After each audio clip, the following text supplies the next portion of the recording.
Hello everyone, welcome to my channel BK Munnalal. आज मैं आपको class 10th English poetry book first flight से poem fire and ice का central idea discuss करने वाला हूं। यदि अभी तक आप मेरे चैनल पर नए हों तो चैनल को सब्सक्राइब अवश्य कर लें, जिससे आप मेरे आने वाले हर वीडियो का नोटिफिकेशन प्राप्त कर सकें और उसका लाभ ले सकें। तो आइए शुरू करते हैं।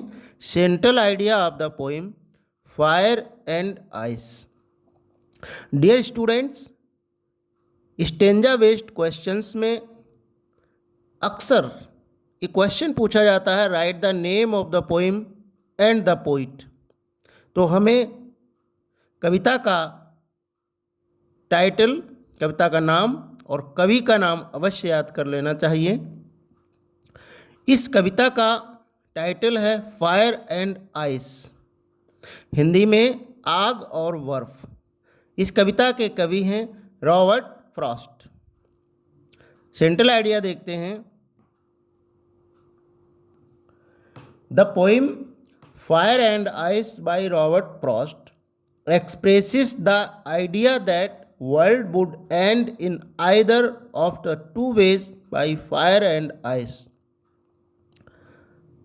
रॉबर्ट फ्रॉस्ट के द्वारा लिखी कविता फायर एंड आइस यह विचार प्रस्तुत करती है कि संसार का अंत दो तरीकों से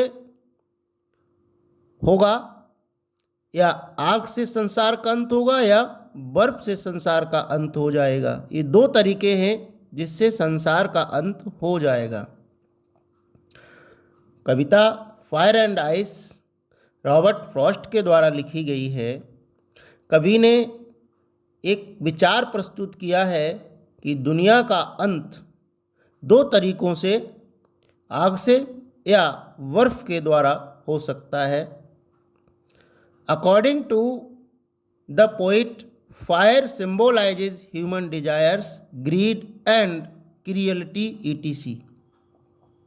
According to the poet, fire symbolizes human desires, greed and cruelty, etc. कवि के अनुसार आग मनुष्य की इच्छाओं, लालच और निर्दयता का प्रतीक है। कवि के अनुसार आग मनुष्य की इच्छाओं, लालच और निर्दयता का प्रतीक है। The more you try to satisfy them the more they grow.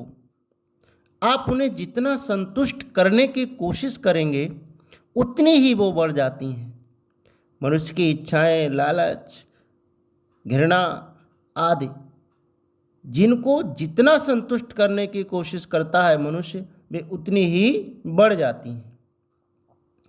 इच्छाएं अनंत हैं, इसलिए मनुष्य उनकी पूर्ति नहीं कर सकता, और लालच की कोई सीमा नहीं होती, घृणा की कोई सीमा नहीं होती, इसलिए इनको मनुष्य जितना संतुष्ट करता है वे उतनी ही बढ़ जाती हैं, उससे अधिक बढ़ जाती हैं। There is no end to them, उनका कोई अंत नहीं है।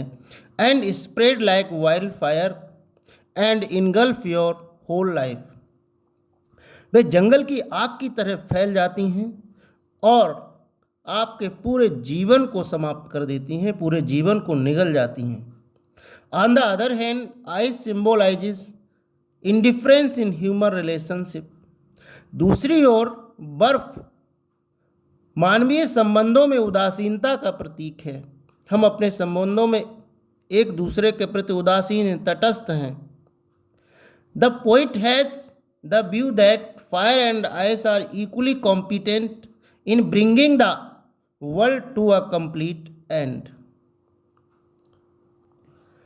कवि का विचार है कि आग और बर्फ दोनों समान रूप से संसार का पूर्णतः अंत करने में सक्षम हैं, कॉम्पिटेंट हैं, उनमें पावर है, सक्षम है वो कि संसार का अंत ला सकते हैं। आशा है डियर स्टूडेंट्स ये वीडियो आपको पसंद आया होगा। पसंद आया हो तो इसे लाइक कीजिएगा, शेयर कीजिएगा, और वीडियो के अंत में डिस्क्रिप्शन बॉक्स में मैं अन्य सेंट्रल आइडियाज़ की लिंक दे दूंगा, वहाँ जाकर आप उनको भी तैयार कर सकते हैं और इनका लाभ ले सकते हैं। बोर्ड परीक्षा में बहुत अच्छे मार्क्स प्राप्त कर सकते हैं। आप इन्हें लर्न कीजिएगा और नोट कीजिएगा। Thanks for watching.